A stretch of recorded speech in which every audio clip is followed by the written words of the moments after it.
Hey, what's up? Today we want to take an example on an algorithm that I have developed to solve the problem of maximum subsequence. So sometimes you have a maximum subsequence, you have two arrays and you need to do something on them. For example, here I have two arrays. I have array A and P and I have this value, and I need to find what is the number that the summation of each element of the array in A and and array in P, the summation of these element has a value of less than 8. So if you want to see that one is 1 and 1, it's want to make a counter that count that. So 1 and 1 is the counter is become 1. 1 and 5 is less than 8, so the counter is 2. 1 and 6 is less than 8, so the counter is 3. We move on to 5. 5 and 1, the counter is 4. 5 and 5, no. 5 and 6, no. So we move to 6. 6 and 1 is 7 is less than 8, so we got a value of 5. How you could do that using a data structure and using a let me say one-dimensional array, or in other words, we want to solve this problem using a linear time. So in order to do that, I want to use a data structure called the hash map. So hash map let you solve any problem in a linear time. So let's begin do that and see what we got.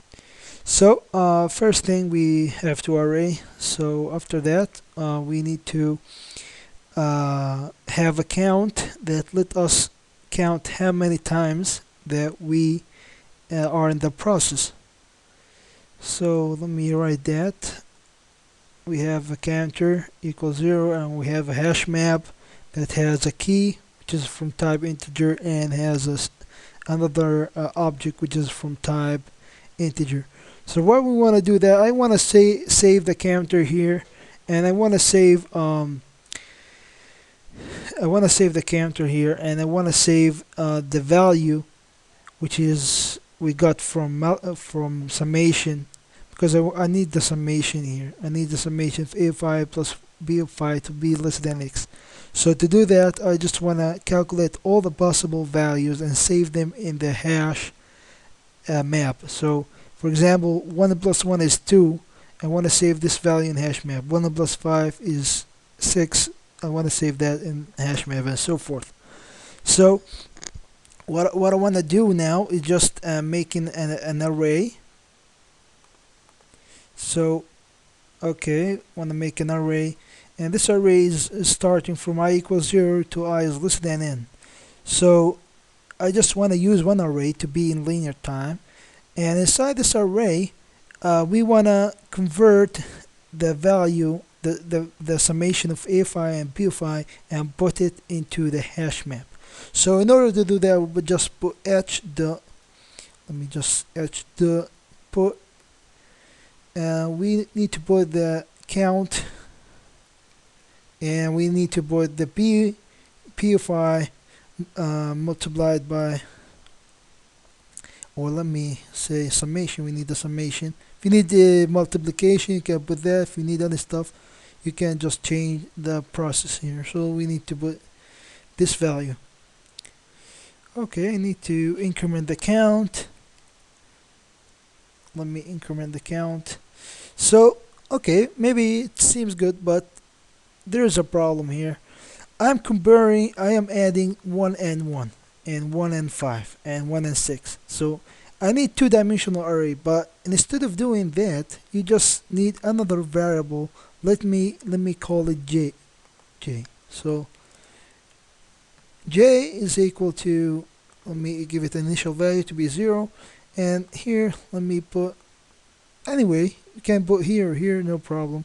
So because they are in the same size, so we have to put j and plus a of I, and we need to decrement that.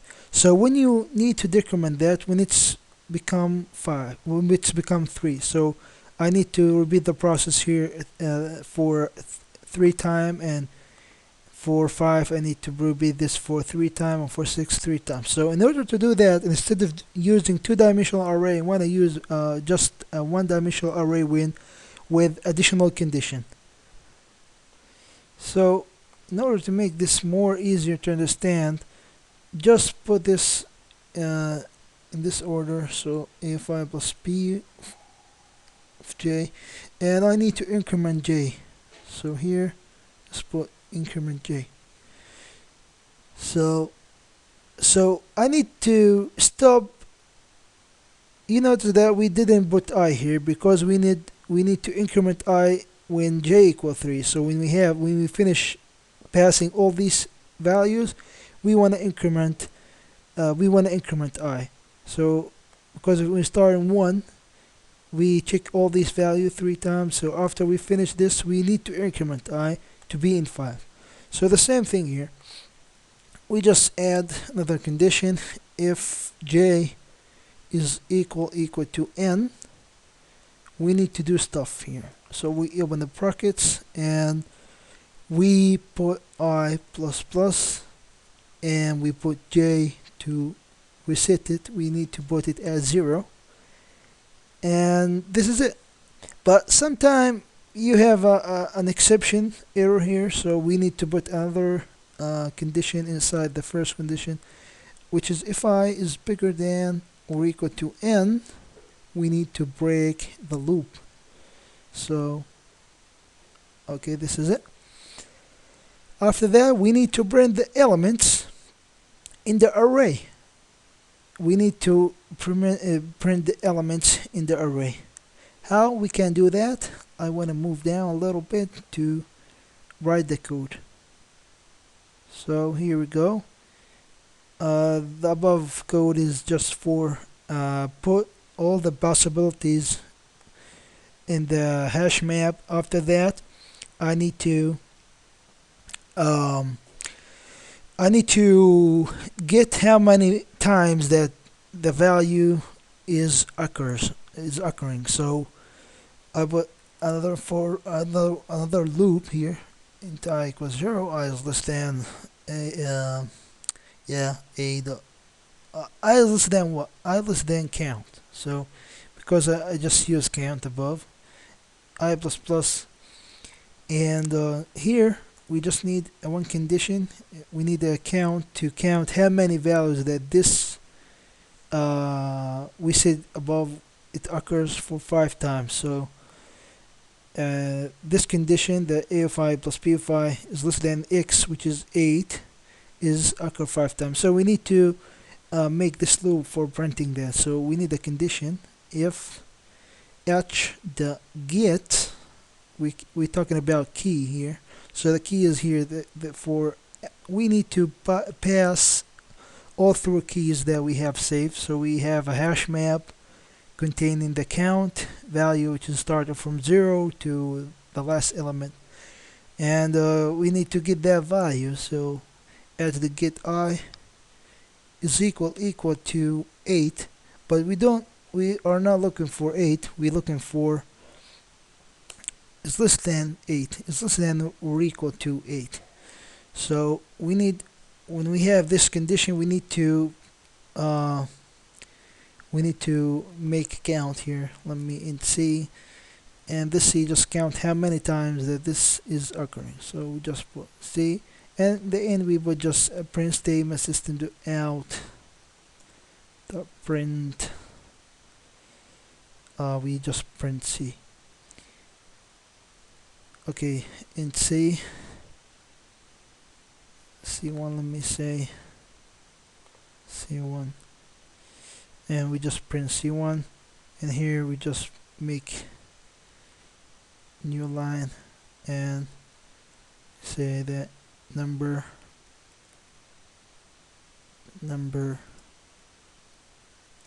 of occurrence is okay. We just try to run that. So don't forget to put this inside the main method, and don't forget to initialize the variable here.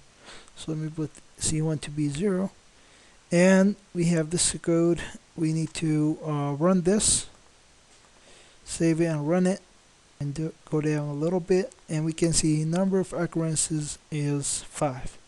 So that has a frequency of 5, so it occurs for 5 times, and that's when we can change this to be for example 45, and put any value that we need.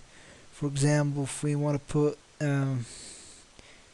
let me just copy this, or let me just make a reference for a, okay, and I want this to be less than 60, so I'll put here 60, and just try and run that. So go down a little bit, you can see that this occurs for 37 times. So this is what I'm talking about. You can use this technique for doing a lot of stuff, and this is just mainly about what we have done here is just we saved in the hash map all the result that we might got as a multiplication, and we save that in the hash map as a table. We save this as a hash map. A hash map is unique data structure that will use solve problem using linear time. So that's why I use this. So we save this in the hash map. We give it we just increment this by put this count, so we have many values, and we save all of them into the hash map and put the result of a5 plus b5, and for all the possibilities that we have. After that, we just have use the for loop to get all the values. So we get all the values from 0 to the last possibility that we have. So we start from 0. If that possibility, if that object that we have, which is a5 plus b5, is less than 60 or less than 8 in the previous example, we just want to increment the count to know how many times that this condition has occurred in our sequence. You can solve this, you can use this technique for using the maximum subsequence, the maximum summation, and so forth, and more stuff. I hope you enjoyed the lesson. Thank you for watching, and don't forget to subscribe. Thank you.